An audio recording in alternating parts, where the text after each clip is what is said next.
سلامونه او نیکی هیلې دوستانو، هیلهمند یم چې جوړ او روغ به یاست. لکه څنګه چې په مخکینی ویډیو کې ما تاسو ته د کرچپ قانون په اړه باندې لنډ معلومات در سره شریک کړي وو چې په دې ویډیو کې غواړم تاسو ته د کرچپ لومړی قانون تشریح کړم. نو راځم موضوع ته. د نن ورځې موضوع ده د کرچپ لومړی قانون چې د KCL په نامه یادیږي، چې مکمله معنا یې ده کرچپ کرنټ لا، چې ورته د جنکشن قانون هم وایي. راځم دې قانون ته چې دا قانون څه وایي. د کرچپ لومړی قانون وایي په یو جنکشن کې، په هر هغه جنکشن کې وایي مجموعه د کرنټ چې همدغه جنکشن ته داخلیږي مساوي ده له هغه مجموعه له کرنټ سره کم چې له همدغه جنکشن څخه چې دی خارجیږي، چې دې ته څه وایي د کرچپ لومړی قانون وایي. یا په بل اصطلاح باندې په هر برېښنایي دورې په هر جنکشن کې د سمیشن یا الجبري مجموعه د کرنټ مساوي له صفر سره ده، چې دا بل تعریف ده. همدارنګه غواړم چې په دغه ډایګرام کې تاسو ته تشریح کړم. لکه څنګه چې تاسو وینئ چې دغه درې دانې وایرونه یا هدیې له بل سره وصل شوي دي، چې دغه نقطې ته موږ څه وایو؟ جنکشن وایي، چې مخکې ما تاسو ته تشریح کړی و چې جنکشن څه ته وایي. که تاسو وګورئ چې دلته 2 امپیره او 3 امپیره کرنټ و دغه جنکشن ته داخلیږي، نو لکه څنګه چې موږ په قانون کې وایو د هغه کرنټ چې یو جنکشن ته داخلیږي مجموعه مساوي ده له هغه کرنټ له مجموعه سره کوم چې له همدغه جنکشن څخه چې دی خارجیږي. نو دغلته په دغه ډایګرام کې که تاسو وګورئ چې 2 امپیره په دغه وایر کې او 3 امپیره په دې وایر کې چې ده کرنټ و دغه جنکشن ته داخلیږي، نو موږ د قانون مطابق نو دغومره کرنټ باید شوي له دې جنکشن څخه چې خارج شي. نو 2 جمع 3 مساوي کېږي له 15 سره، یعنی آی مساوي کېږي له 15 امپیره سره. یعنی یا په بل اصطلاح کې لکه څنګه چې ما درته وویل چې په یو جنکشن کې سمیشن د کرنټ یا سمیشن د کرنټ یا مجموعه الجبري مجموعه د کرنټ مساوي له صفر سره ده. ځکه مساوي له صفر سره ده، څومره کرنټ چې دغه جنکشن ته داخل شوی و هغومره کرنټ له همدغه جنکشن څخه چې دی خارج شو، چې دې ته څه وایي؟ KCL قانون وایي یا د کرچپ لومړی قانون وایي. ځکه چې 2 جمع 3 امپیره کرنټ و دغه جنکشن ته داخل شوی و، که چیرې موږ دا مثبت ونیسو دا داخلیدونکی کرنټ او دغه خارجیدونکی کرنټ منفي ونیسو او دغه دواړه یو له بل سره جمع کړو، چې د دې الجبري مجموعه به مساوي له صفر سره شي. یعنی څومره کرنټ چې و دغه جنکشن ته داخل شوی و همدومره کرنټ له همدغه جنکشن څخه چې دی خارج شوی دی. یعنی په دې جنکشن کې کم چارج کرنټ چې د ذخیره شوی نه ده یا ضایع شوی نه ده یا اضافه شوی نه ده، څومره چې داخل شوی و هغومره کرنټ له دې څخه چې دی خارج شو، چې دې ته څه وایي؟ KCL یا کرچپ کرنټ لا ورته وایي، چې په بله اصطلاح باندې ورته د جنکشن قانون هم وایي، چې دا د کرچپ لومړی قانون دی. په مجموع کې د کرچپ لومړی قانون له همدغه څخه عبارت دی، چې د KCL یا د کرچپ لومړی قانون خورا اسانه دی، چې وروسته بیا د کرچپ دوهم یا KVL قانون ته راځم، چې هغه په بله ویډیو کې غواړم چې تاسو یې تشریح کړم تر څو تاسو ورباندې پوه شئ. اوس غواړم تاسو یو بل مثال درکړم چې د کرچپ قانون په اساس باندې څنګه الجبري مجموعه په یو جنکشن کې مساوي له صفر سره دی. په بل اصطلاح باندې هغه مجموعي کرنټ چې یو جنکشن ته داخلیږي هغه مساوي ده له هغه کرنټ له مجموعې څخه کم چې له همدغه جنکشن څخه چې دی خارجیږي. راځم مثال ته.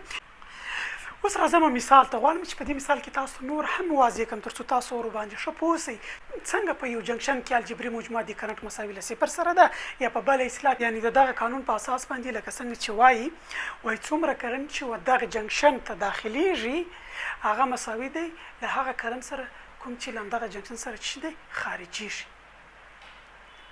نو راځئ چې په دغه مثال کې غواړم تاسو ته واضح کړم چې څنګه دا مساوي له دې سره دی. مثلا موږ دغه 4 واره یا هدي یا ريزسټرونه یو له بل سره په دغه جنکشن کې شدي وصل کړي دي، چې په دغه برخه کې 4 امپیره کرنټ یا امپیره کرنټ په دغه ډایرکشن باندې و دغه جنکشن ته چې داخلیږي، او په دغه برخه کې یا په دغه برانچ کې او په دغه برانچ برخه کې څو دی 3 امپیره کرنټ په دغه جهت باندې دغه جنکشن ته داخلیږي، او په دغه برانچ کې 2 امپیره له دې جنکشن څخه خارجیږي. نو په دغه برانچ کې به آی مساوي له څو سره وي، یعنې کرنټ اندازه به له څو سره وي. نو موږ ته دا ډول سوالونه په یو سرکیوټ کې راکول کېږي، یا مثلا یو سرکیوټ یا برېښنایي دوره راکړل شوې په هغې کې موږ غواړو چې له څو برخو څخه کرنټ داخل شوی وي موږ په هر برخه یا شاخ کې کولی شو چې کرنټ پیدا کو.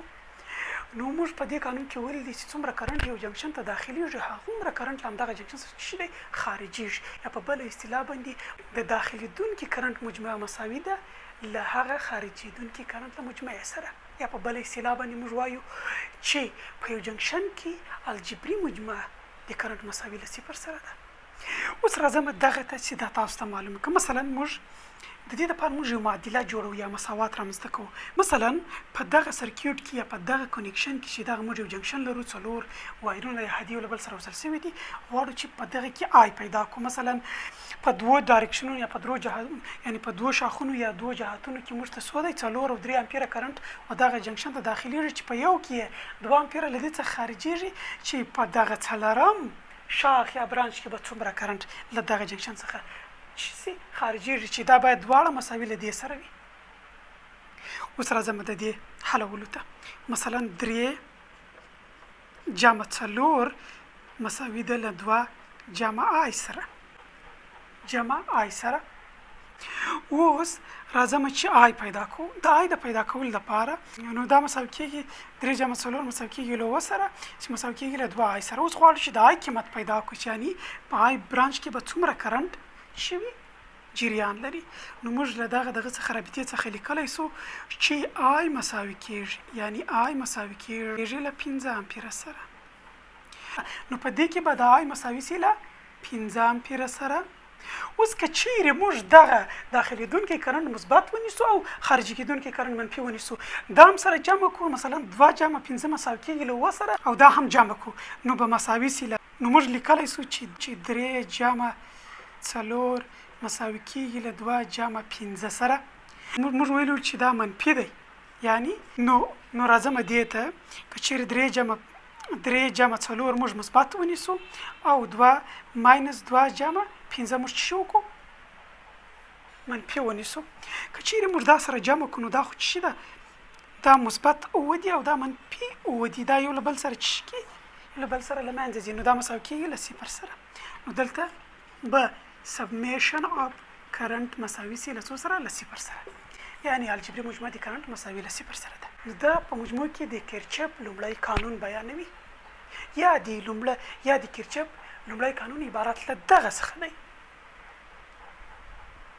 یعنی د لومړي قانون په اساس باندې موږ ویلی سو وایي هغه مجموعه د داخلېدونکي کرنٹ یو جنکشن ته مساوي ده له هغه مجموعې له کرنټ سره کوم چې له همدغه جنکشن څخه چې دی خارجېږي، یا په بل عبارت کې په دغه جنکشن کې الجبري مجموعه د کرنټ مساوي له 0 سره ده. لکه څنګه چې ما دلته درته تشریح کړی چې داخلېدونکی کرنټ موږ چې کوم مثبت نیسو او خارجي کېدونکی موږ منفي نیسو، که چیرې دا دواړه یو له بل سره جمع کړو مساوي کېږي له 0 سره. اوس راځم یو بلې مهمې نکتې ته. له موږ سره سوال پیدا کېږي یا په بل اصطلاح باندې دغه قانون د کم قانون یا د کم قانون په اساس باندې په فزیک کې منځته راغلی دی یا د کم قانون څخه دا مفهوم اخیستل شوی دی. که موږ وګورو په فزیک کې موږ د کنزرویشن اف چارج پرنسپل لرو. کنزرویشن اف چارج پرنسپل په اساس باندې دغه قانون منځته راغلی دی یا دغه مفهوم له هماغه قانون څخه اخیستل شوی دی. اوس راځم دوستانو دې ته چې دغه قانون لکه څنګه چې ما درته وویل د KCL قانون یا کرچپ کرنټ لا چې ده دا د کنزرویشن اف چارج پرنسپل په اساس باندې رامنځته شوی دی یا له هغه مفهوم څخه اخیستل شوی ده. اوس راځم دې ته چې د چارج کنزرویشن پرنسپل څه شی ده په فزیک کې تر څو تاسو ته واضح شي. د چارج کنزرویشن پرنسپل لکه څنګه چې وایي موږ نه چارج جوړولی سو او نه یې له منځه وړلی سو. په طبیعت کې د چارجونو شمېر چې ده ثابت ده. په دې سره موږ هغه نیټ چارج چې ورته وایي چې مجموعه د چارجونو په طبیعت کې مساوي له 0 سره ده، ځکه چې مثبت او منفي چارجونه چې دي په طبیعت کې یو له بل سره شمېر مساوي ده، دا یو له بل سره چش کېږي یو له بل سره کینسلیږي، په نتیجه کې نیټ چارج مساوي کېږي له 0 سره یا له 0 سره. چې دغه تیوري یا دغه قانون چې دا کنزرویشن اف چارج پرنسپل له کلونو راهیسې په فزیک کې موږ درلودی چې له 1915 میلادي کال څخه وروسته د یو ساینسپوه لخوا چې اینسټاین نومیږي چې هغې یو تیوري رامنځته کړه چې تیوري د انرژي او مادې په نامه یو تیوري رامنځته کړه چې د دغه تیوري په اساس باندې په دغه کنزرویشن اف چارج پرنسپل کې ځینې بدلونونه یا تغییرات پکښې راغلل په راتلونکي کې. ځکه په دې چارج قانون کې وایي چې موږ د یو چارج جوړولی سو او نه یې له منځه وړلی سو. نو د اینسټاین د قانون په اساس باندې او همدارنګه په فزیک کې که چیرې موږ وګورو د انرژي یو فارمول موږ لرو چې ای مساوي کېږي انرژي مساوي کېږي ام ضربي سی سکویر یا سی مربع سره. یعنی د انرژي په کمپریس کولو سره موږ څه کوو ماده لاسته راوړلی سو او د مادې له لاسه ورکولو سره موږ انرژي لاسته راوړلی سو چې دغه قانون له موږ سره د اټومي بم په تشریح او همدارنګه د اټومي بم په نتیجه کې هغه ریاکشن یا تعامل چې رامنځته کیږي د هغې په تشریح کولو کې له موږ سره مرسته وکړه. ځکه د اټومي بم د ریاکشن په نتیجه کې چې یو پراخه کچه انرژي رامنځته کیږي چې دغه انرژي چې ده دا څه کوي الکترونونه له منځه وړي. نو کله چې موږ الکترونونه له منځه لاړل نو دا په دې معنی الکترونونه چې منفي چارج لري او چارج کیریر یا چارج انتقالونکي هم ورته ویلی سو. نو په دې حساب سره ساینسپوه لپاره دا کار دومره حیرانونکی نه و بلکې د هغې دپاره یو لاسته راوړنې وه. اما د فیزیک پوهانو لپاره دا یو مشکل و ځکه چې فیزیک پوهانو یو قانون درلودی په فیزیک کې یا د فیزیک پرنسپل چې ورته وایي یعنی په فیزیک کې یو قانون چې د چارج کنزرویشن پرنسپل په نامه یادیږي یا کنزرویشن اف چارج پرنسپل ورته وایي چې دغه قانون کې وایي موږ نه یو چارج له منځه وړلی سو او نه هم جوړولی سو. یعنی نوی چارج په طبیعت کې موږ نوي چارجونه نه رامنځته کولی سو او نه دغه سته چارجونه چې په طبیعت کې موجود دي نه یې له منځه وړلی سو. نو دغه قانون سره دا په ټکر کې و ځکه چې دغه اټومي ریاکشن یا تعامل په نتیجه کې چې کوم الکترونونه له منځه ځي او هغه الکترونونه چې چارجونه لري نو د چارج دا په دې معنی چې موږ چارج له منځه یوړی. خو له زیاتو فکرونو وروسته فیزیک پوهانو فکر وکړ او دا یې وڅېړل یا څېړنې یې وکړې. د څېړنو وروسته دوی وویل چې موږ یو بله ذرعه لرو په دې تعامل یا ریاکشن کې یو بله ذرعه هم موجوده ده یا په کار وړل کېږي چې دا ذریعه تر دې دمه موږ ورباندې نه پوهېږو خو د دې ذریعې ته دوی څه ورکړ د پیزیټرون نوم ورکړ چې دغه پیزیټرون د هستې له فامیل څخه ده چې مثبت چارج لري. نو دوی وویل د دغه اټومي ریاکشن په نتیجه کې چې دغه الکترونونه بمباریږي یا له منځه ځي د دغه الکترونونو او پیزیټرون ترمنځ یو بل څه مخالف النوع چارجونه لري چې څه کېږي دا یو بل جذبوي چې دغه د جاذبې قوه د دوی ترمنځ دومره قوي قوه ده چې د دغه قوې په نتیجه کې د دوی ترمنځ یو ډېر لوی سطح یا دوی په ډېره لویه کچه سرعت یا اکسلریشن رامنځته کېږي. د دغه اکسلریشن په نتیجه کې چې کوم سرعت رامنځته کېږي د ډېرې کمې فاصلې په نتیجه کې دغه الکترون او پیزیټرون یو له بل سره ټکریږي. یعنی د دې د ټکر په نتیجه کې دا یو بل له منځه وړي. د دوی سپیډ دومره زیات ده یعنی دغه دوی د جاذبې قوې په اثر باندې چې دوی مختلف النوع چارجونه لري پیزیټرون مثبت او الکترون څه ده منفي ده چې دغه مختلف النوع چارجونه چې موږ ویلي دي چې دا یو بل جذبوي چې دغه مختلف النوع چارجونو په اساس باندې یو جاذبې قوه رامنځته کېږي. دا قوه دومره قوي ده چې د دوی ترمنځ دا سرعت دومره تیز ده که موږ دا مقایسه کړو د دوو ګاډو د سرعت سره چې هغه تر 200 زیات سرعت ولري بیا به هم دغه د ګاډو سرعت و دغه ته نسبت کم وي چې په دومره زیات سرعت سره دوه موټر یو له بل سره ټکر وکړي په نتیجه کې هغه یو بل له منځه وړي چې دغه ماده موږ له لاسه ورکړه په نتیجه د دې ټکر کې یا په نتیجه د دې ریاکشن کې چې د الکترون او پیزیټرون په منځ کې رامنځته سو موږ څه انرژي لاسته راوړه. بیا موږ د څه شي په شکل سره یا په کومه بڼه باندې موږ لاسته راوړه دا انرژي بیا د ګاما شعاعو په شکل باندې موږ لاسته راوړو. د ګاما شعاع چې چارجونه نه انتقالوي یا چارج نه لرونکې شعاع ده چې دغه څه کوي چارج نه انتقالوي.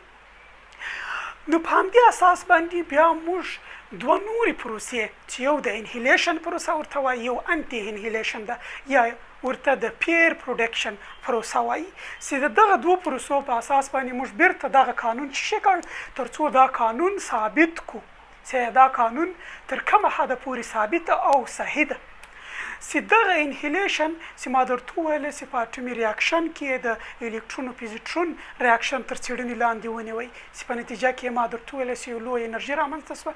نو بالاخره ساینسپوهان دې نتیجې ته ورسېدل چې د دغه دواړو وسیلو په واسطه باندې موږ یوازې یو چارج له منځه نشو وړلی، بلکې دغه چارج له منځه وړلو پروسه باید په نتیجه کې موږ دوه چارجونه له منځه وړلی شو چې یو مثبت او بل منفي وي.